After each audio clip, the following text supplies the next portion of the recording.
What up, coaches? Coach Tim here with another video. And before we even get started, do me a solid and subscribe to this channel, guys. You'll be doing me a big favor just to reach out to more coaches around the country, just sharing my concept in our strongman offense. So I really appreciate it.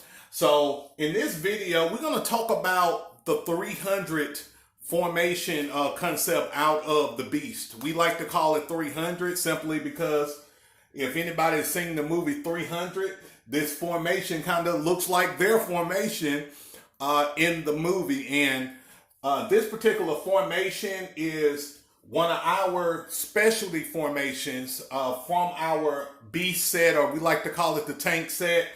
And we like to use it to just play straight bully ball with teams. If we find out that teams are weak on the inside and they can't stop our wedge plays, we're going to beat up on them all day with running the 300 formation. So let's get to it, guys. So the first play that we like to run out of 300 is just a simple wedge play.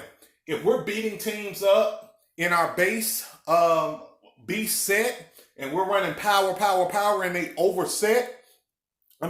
overload, what we'll do is we'll just hit them with a wedge all day. And many a times when teams over adjust, you got a huge opportunity to score a touchdown or at least get a big game with running the wedge.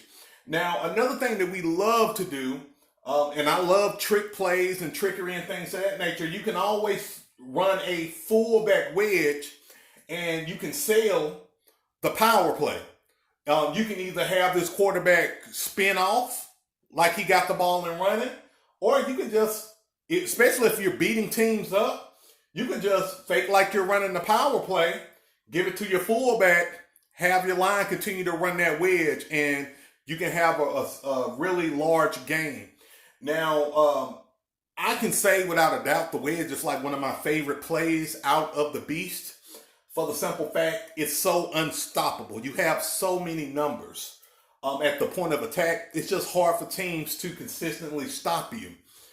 So another thing I wanted to do with you guys was I wanted to show you a pass play that you can run out of this formation. And this is something that we ran 2 years ago and was successful for us and scored touchdowns out of it. We actually ran a jump pass out of this formation. And I know a lot of you guys are big football heads, and I followed a lot of Florida, the Florida Gators, when Tim Tebow was the quarterback. And, you know, the jump pass became really popular when he was there at Florida, and that's something that we like to do out of this formation. Basically, what we do, guys, is that we'll have the quarterback line up in shotgun, and once he gets the ball, he's going to fake like he's going to run a wedge, right? And we're going to have this outside tight end just basically run a 5 to 7 yard little hitch route. And usually he's wide open, okay? But here's the beautiful thing. If this guy's not wide open and everybody has committed to the play side, what you can do is you can have this beast back here. You can have him do the same thing. Run a little hitch route on the backside, or you can have him run like a go route as well, depending on where you are. Now, also, and this is worth mentioning, I like to run the 300 if we're inside of the 30, okay? If we're inside of the 30. For the simple fact of, if I'm running, let's say we're in the middle of the field or we on the other side in our territory, I'd rather run like a base set, or I like to run our wide package just to eat up yardage.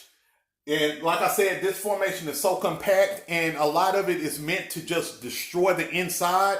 I like to run the 300 when I'm inside of the 30. All right, that's just worth mentioning there. And the last thing, guys, and I want to show you guys really one of my favorite plays out of the 300 formation. It's just a simple 14 power. And I want you to look at it real quick. What we like to do in our offense, guys, I love to zone block with my tight ends, okay? I love to have these two guys kick out just about every play, okay? and then I have everybody else basically gapping down. But what's so awesome about the 300 formation, you already got two beast backs lined up tight, and they're just zoning out with those tight ends right through the running lane. And they create a massive hole, okay, guys, for this guy to go. If you got a really good running back, especially a really good like north and south running back, you can have a field day running 14 power out of a shotgun set in the 300 formation. All right, coaches, so that's pretty much it. And like I said, this formation is a specialty formation for us. If I was you, I would use it to like complement your base set, your wide set, or your spread package, and use this in special situations. We've used it for getting extra points. We've used it to just beat up on teams when we know they're weak on the inside, but we never really used it as like our primary formation. And me, I would recommend you guys to just use it to complement a formation that you have. And my last point, guys, that I want to make about the beast formation in general is, listen, you don't have to do a lot of things to make this formation successful, whether it's the 300 or the base set. It's not a sexy formation. You already have numbers to take advantage of. You don't have to do a ton of play action or motion or anything like that to throw off the defense. You can just beat up on defenses and on the youth level just by having more numbers running to the play side. You don't have to be tricky. That's what's so beautiful about the beast formation and why it's so dominant on the youth level. So that's it, coaches, and I hope y'all guys really get value out of this video. If you have any questions, just feel free to shoot me a message. Also, don't forget to like and subscribe to this video, guys. You'll be helping me out big time. And again, it's Coach Tim with another video. Y'all have a great day. Peace.